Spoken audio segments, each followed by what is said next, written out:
Could you start by telling us a bit about your position and what has happened so far under your leadership? As the executive chairman, it's really a strategic role that I hold. Last year, the Citizenship by Investment went through a significant reform, and we became a statutory body, a statutory corporation. And what that entails, it required us to now function almost as a quasi-private entity with various governing laws associated with that.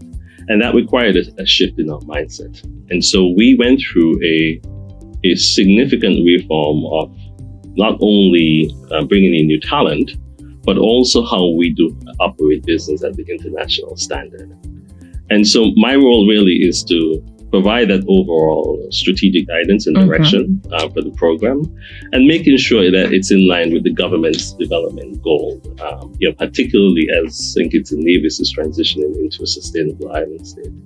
And so under my leadership for the last 1 year, as quickly as that has passed, we were able to do a number of significant changes and transformation and putting our program back at number one. We had significant reforms that took place, and I must openly extend appreciation and even to the difficult decision that the Prime Minister had to make in terms of making some very bold and decisive decision in reforming and restructuring, and even sort of making some various tough calls of us transitioning into a statutory corporation and ensuring that our program maintained the highest standard from that end. And so both the Prime Minister and the Honorable AG tirelessly worked to really get us as the foundation. And from that, we begin the arduous work of building.